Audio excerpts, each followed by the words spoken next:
నడిచే దేవుడు శ్రీ కంచి పరమాచార్యులు ఆంధ్రదేశంలో దిగ్విజయయాత్ర చేస్తూ కర్నూలు దగ్గర ఒక చిన్న గ్రామానికి చేరుకున్నారు. కొండల మధ్య ఉన్న ఆ గ్రామం సాయం సంధ్యాకాంతిలో గోధూళితో నిండి చాలా ఆహ్లాదంగా కనిపిస్తోంది. స్వామివారి రాకను తెలుసుకున్న ఆ ఊరి జమీందారు పూర్ణకుంభంతో స్వామివారికి స్వాగతం పలికి ఆశీర్వచనం తీసుకున్నాడు. గ్రామ ప్రజలందరూ మెల్లమెల్లగా స్వామివారిని దర్శించుకుంటూ ఉన్నారు. స్వామివారు కొద్ది రోజులైనా తమ ఊరిలోనే బస చేసి తమను అనుగ్రహించాలని వేడుకుంటూ ఆ సంవత్సరం వర్షాలు సరిగ్గా కురవలేదని తమ గోడును విన్నవించుకున్నారు. ఏమనుకున్నారో ఏమో కాని స్వామివారు కార్యదర్శి వైపు చూస్తూ, మనం ఇక్కడే 21 రోజులు విడిది చేద్దాం అన్నారు. కాని స్వామివారి యాత్రలో ఆ ఊరి ప్రస్తావన లేకపోవడంతో ఆ ఊరిలో బస చేయడానికి ముందుగా ఏర్పాట్లు ఏవీ చేయలేదు. స్వామివారి హఠాత్ నిర్ణయానికి ఏమనాలో అర్థం కాక స్వామివారి ఆజ్ఞ కదా మౌనంగా తలూపాడు. భక్తులందరూ ఉత్సాహంగా సహకరించడంతో ఆ ఊరి శివాలయ ప్రాంగణంలోనే విడిది ఏర్పాట్లన్నీ చకచకా పూర్తయ్యాయి. మరుసటి రోజు స్వామివారు స్నానానంతరం చంద్రమౌళీశ్వర పూజకి కూర్చున్నారు. పూజా ద్రవ్యాలలో బిల్వపత్రాలు లేకపోవడంతో కార్యదర్శిని, బిల్వపత్రాలు లేవా అని ప్రశ్నించారు. లేవు స్వామి, బిల్వపత్రాలు ఈ ఊరిలో ఎక్కడా దొరకలేదు. ఇక్కడ వారెవరికి తెలియవట. అయినా జమీందారు అన్ని వైపులకి మనుషుల్ని పంపారు. కొద్దిసేపులో ఎలాగైనా వచ్చేస్తాయి అన్నాడు కార్యదర్శి హీనస్వరంతో. సరే అంటూ పరమాచార్యులు ధ్యానంలోకి వెళ్ళిపోయారు. అప్పుడు సమయం 11 అవుతోంది. బిల్వాలు వెతుక్కుంటూ వెళ్లిన వాళ్లందరూ బిల్వాలు ఎక్కడా దొరకలేదని తిరిగొచ్చేశారు. కార్యదర్శికి ఏం చేయాలో అర్థం కాలేదు. బిల్వాలు లేకుండా స్వామివారు చంద్రమౌళీశ్వర పూజ చేయరు. పూజ చేయకపోతే స్వామివారు భిక్ష తీసుకోరు. ఇంకా 21 రోజులు ఇక్కడే గడపాలి. ఏం చేయాలో పాలుపోక కళ్ళ నిండా నీళ్లతో మూల కూలబడ్డాడు. సమయం 11:30 అయింది. ధ్యానంలో ఉన్న స్వామివారు కళ్ళు తెరిచారు. ప్రశాంతంగా ఉన్నారు. ఇంతలో కైంకర్యం చేసే ఒకతను తన చేతిలో బిల్వదళాల బుట్టతో పరిగెత్తుకుంటూ వచ్చాడు. బిల్వాలే దొరకవన్నారు కదా, ఎలా దొరికాయి అంటూ బిల్వాల వైపు పరీక్షిస్తూ అడిగారు. ఆ బుట్టలో ఉన్న ప్రతి బిల్వం తాజాగా 3 దళాలతో ఎంతో శ్రద్ధగా కోసి తెచ్చినట్టుగా ఉన్నాయి. స్వామివారు చంద్రమౌళీశ్వర పూజ మొదలుపెట్టి బిల్వార్చన ఇలా పూర్తి చేశారో లేదో బయట వాతావరణం అంతా చల్లగా మారిపోయి కుండపోత వాన కురవడం మొదలుపెట్టింది. శివుడికి ఒక్క బిల్వం సమర్పిస్తేనే ఐశ్వర్యం ఇస్తాడంటారు. అటువంటిది స్వామివారి చేత్తో సహస్ర బిల్వార్చన చేస్తే ఆ ఊరి ప్రజలకు కావలసిన ఐశ్వర్యాన్ని ఇచ్చేశాడు చంద్రమౌళీశ్వరుడు. ఆ గ్రామ ప్రజల ఆనందానికి అవధులు లేకుండా పోయాయి. స్వామివారు పూజ ముగించి అందరికీ ప్రసాదం ఇస్తూ, బిల్వాలు ఎవరు తెచ్చారో వారిని పంపండి, ప్రసాదం తీసుకుంటారు అన్నారు కార్యదర్శితో.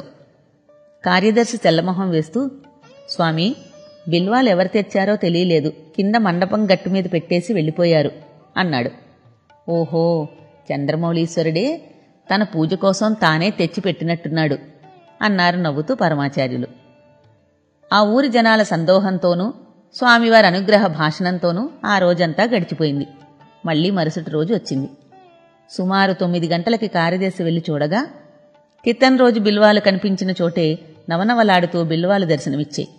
కార్యదర్శి చుట్టూ పరికించి చూశాడు. అక్కడ ఎవరూ కనిపించలేదు. సరే అనుకుంటూ బిల్వాలు తీసుకువెళ్లి స్వామివారి ముందు ఉంచాడు.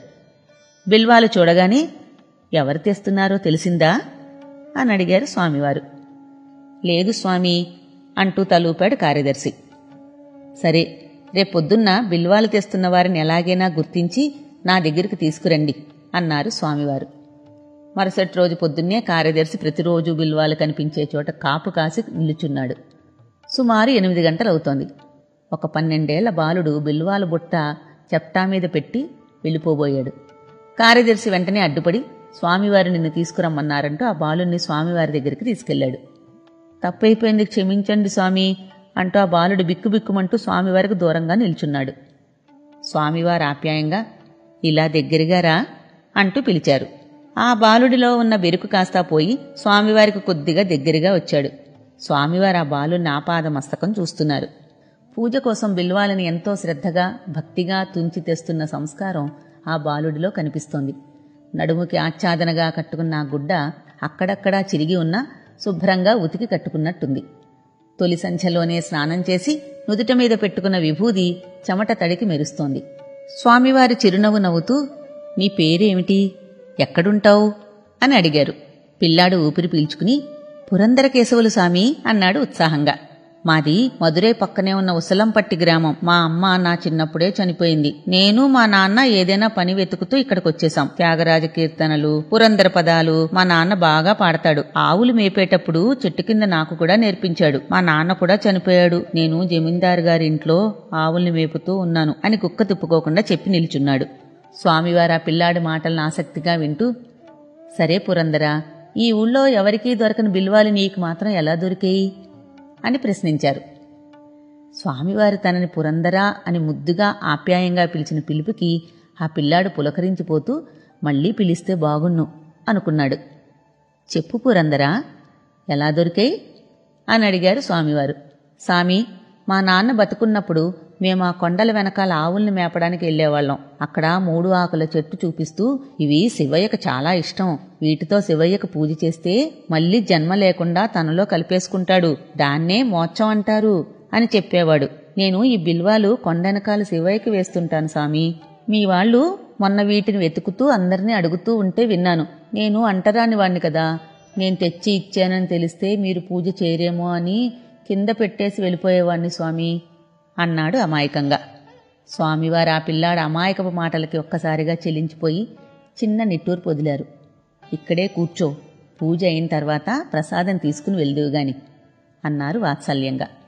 చంద్రమౌళీశ్వర పూజ మొదలైంది. ఆ పిల్లాడు పుట్టిన దగ్గర నుండి ఇంత దగ్గరగా ఏ పూజ చూడకపోవడంతో ఆశ్చర్యంగా, భక్తిగా, శ్రద్ధగా చూస్తూ మఠం వేసుకుని బుద్ధిగా కూర్చున్నాడు. పూజ ముగిసింది.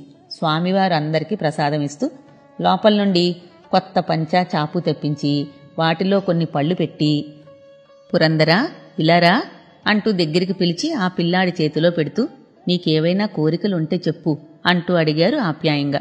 పెద్ద పెద్ద కోరికలు ఉండకూడదని మా నాన్న చెబుతుంటారు సామి, కాని నాకు 2 చిన్న కోరికలున్నాయి, అవి తీరుస్తారా అని అడిగాడు అమాయకంగా. సరే చెప్పు అన్నారు స్వామివారు. ఒకటి ఇప్పుడు చెప్తా సామి, ఇంకొకటి మీరు వెళుతున్నప్పుడు చెబుతా అన్నాడు పురందరుడు. స్వామివారి చిరునవ్వుతో, సరే మొదటి కోరికేమిటో చెప్పు అని అడిగారు. వెంటనే పురందరుడు, స్వామి, మా నాన్న నాకు పాటలు నేర్పాడు కదా, మీరు వెళ్లే వరకు ప్రతిరోజు ఒక పాట వినాలి అని అన్నాడు. వెంటనే స్వామివారు ఆప్యాయంగా, సరే పురందరా, రేపటి నుండి ప్రతిరోజు పూజ అయిన తర్వాత ఒక పాట పాడు, నేను వింటాను అన్నారు. వెంటనే పురందరొక్క గంతేస్తూ, సరే సామి, రేపొస్తాను అంటూ ఆనందంతో పరిగెట్టాడు. స్వామివారు ఆ పిల్లాడు వెళ్లిన వైపు కొద్దిసేపు మౌనంగా చూస్తూ ఉండిపోయారు. స్వామివారు త్రికాలజ్ఞులు. పిల్లవాడు చెప్పనంతలో తెలియదా ఆ పిల్లవాడి 2వ కోరికేమిటో? పురంధరుడిపై స్వామివారు చూపిస్తున్న ప్రత్యేక అభిమానానికి చుట్టూ ఉన్నవారంతా చెలించిపోయారు. మరుసటి రోజు పొద్దున్నే పురంధరుడు స్వామివారిచ్చిన కొత్త బట్టలు కట్టుకుని, నుదుటి మీద విభూది రేఖలు పెట్టుకుని, పొడుగ్గా ఉన్న జుట్టుని ముడివేసుకుని, చేతిలో బిల్వదళాల బుట్టతో స్వామివారి ముందు నిల్చున్నాడు. స్వామివారు పురంధరుణ్ణి చూసి చిరునవ్వు నవ్వి పక్కనే కూర్చోబెట్టుకున్నారు. స్వామివారి పూజ ముగిసింది.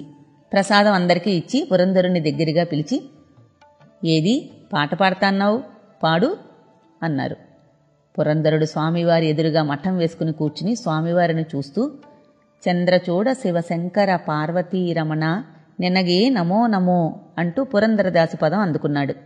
పురంధరుడి పాటలో పాండిత్యం లేకపోవచ్చు గాని మాధుర్యంతో కూడిన భక్తి కనిపిస్తోంది. అయినా సంగీతం ఏ ఒక్కరి సొత్తూ కాదు. జానపదాల నుండి త్యాగరాజ కీర్తనల వరకు ప్రతి ఒక్కటి పరమేశ్వర సృష్టే. పురంధరుడు పాడుతున్నంతసేపు స్వామివారు కళ్ళు మూసుకుని పారవస్యంతో వింటున్నారు. ఆ సమయంలో భక్తులిచ్చిన తులసిమాలని తలమీద అలంకరించుకున్న స్వామివారిని చూస్తుంటే సాక్షాత్తు చంద్రశేఖరుడులాగే దర్శనమిస్తున్నారు. పాటంతా తదేకంగా విన్న స్వామివారు, భేష్ భేష్ పురందరా, చాలా బాగా పాడేవు అంటూ అభినందించారు. ఇలా 21 రోజులు గడిచిపోయాయి. స్వామివారి విజయయాత్ర పూర్తే బయలుదేరారు. స్వామివారి కళ్ళు ఎవరికోసమో వెతుకుతున్నాయి. ఒక మూలగా మౌనంగా నిల్చున్న పురందర కేశవులు కనిపించాడు. దగ్గరికి రమ్మన్నట్లుగా పిలిచారు స్వామివారు. పురందరుడు దగ్గరగా వచ్చి కళ్ళనీళ్లతో నిలబడ్డాడు. చెప్పు పురందరా, నీ 2వ కోరిక ఏమిటి అని అడిగారు స్వామివారు. పిల్లవాడు మెల్లగా నోరు తెరుస్తూ, స్వామి, మా నాన్నగారు ఎప్పుడూ చెబుతూ ఉండేవారు, మనం దేవుడి దగ్గర పెద్ద పెద్ద కోరికలు కోరుకోకూడదు, మనం చనిపోతే మళ్లీ పుట్టకుండా మోక్షం కోరుకోవాలని. ఆ మోక్షం ఇప్పించండి స్వామి అన్నాడు బొటపటా కన్నీరు కారుస్తూ. అంతే. ఆ పిల్లాడి మాటలకు చుట్టూ ఉన్న జనం ఒక్కసారి హతాశులైపోయారు. త్రికాలజ్ఞులైన స్వామివారు మాత్రం ఆ బాలుడి జీవుని తపన ఏనాడో గ్రహించారు. చంద్రమౌళీశ్వరుడి అనుగ్రహంతో నీకంతా మంచే జరుగుతుంది అని దీవిస్తూ పురంధరుడి చేతిలో ప్రసాదం ఉంచి ముందుకు కదిలారు స్వామివారు. ఊరి జనమంతా స్వామివారి వెంట కదిలారు. పురంధరుడు ఒక్కడే అక్కడ మిగిలాడు. కళ్ల నిండా నీళ్లతో అక్కడే వెక్కి వెక్కి ఏడుస్తూ నిల్చున్నాడు. పురందరా అని స్వామివారు ఆప్యాయంగా పిలుస్తున్నట్లే చెవిలో పదే పదే వినిపిస్తోంది. ఇక తనని ఆప్యాయంగా పిలిచేవారెవరు? తన పాటల్ని వినేవారెవరు? ఇక తను స్వామివారిని చూడలేనా అని తనలో తనే రోధిస్తున్నాడు. మనిషికి మనసుకి కులాలు జాతుల రంగులు కాని జీవుడికి అంటించాలన్నా అంటదు. దాని లక్షణం దానిదే. నిరంతరం స్వామివారి వెనకాలే ఉండేవారికి ఇటువంటి తపనే ఉండకపోవచ్చు. కొద్దిసేపటి తర్వాత కోలుకుని తన చేతిలో ఉన్న స్వామివారి ప్రసాదం వైపు చూసి మెల్లగా విప్పాడు. అందులో కొన్ని పళ్ళు, స్వామివారి పటంలో చుట్టిన విభూది, కుంకుమ కనిపించాయి. అంతే. స్వామివారి పటంలో ఉన్న విభూది కుంకుమలని వేరొక కాగితంలోకి మార్చి నలిగిన స్వామివారి పటాన్ని నున్నగా చేసి గుండెలకి హత్తుకున్నాడు ఆనందంతో పురంధరుడు. దూరంగా నడుస్తున్న స్వామివారు ఒక్క క్షణం కళ్ళు మూసుకుని నారాయణ నారాయణ అనుకున్నారు. స్వామివారు ఉన్నట్టుండి నారాయణ నారాయణ అని ఎందుకన్నారో పక్కనున్నవారికి ఎవరికీ అర్థం కాలేదు. స్వామివారి జమీందారుని పిలిచి పురంధరుడి బాగోగులు తనకు తెలియచేస్తూ ఉండమని చెప్పి ఊరి పొలిమేరలు దాటారు. చాలా సంవత్సరాల తర్వాత ఒకరోజు పరమాచార్యులు మధ్యాహ్నం 2 గంటలకి ఉన్నట్టుండి లేచి కామాక్షి పుష్కరిణికి వెళ్లి స్నానం చేసి ధ్యానంలో కూర్చున్నారు. గంట తర్వాత లేచి మళ్లీ స్నానం చేసి మళ్లీ ధ్యానంలో కూర్చున్నారు. ఇలా 6 సార్లు గంటకోసారి స్నానం ధ్యానం చేస్తూనే ఉన్నారు. స్వామివారి వెనకాల వచ్చిన వాళ్ళెవరికీ ఏమీ అర్థం కావటం లేదు. ఇంతలో మఠం నుండి కార్యదర్శి స్వామివారి దగ్గరికి పరిగెడుతూ వచ్చి, స్వామి, ఎవరో పురందర కేశవులంట, సీరియస్ అని కర్నూలు నుండి టెలిగ్రామ్ వచ్చింది అన్నాడు రొప్పుతూ. వెంటనే స్వామివారు ఒక్క క్షణం కళ్ళు మూసి, ఆ పురందర కేశవులు ఇప్పుడు లేడు, ఇప్పుడే ముక్తి పొందాడు.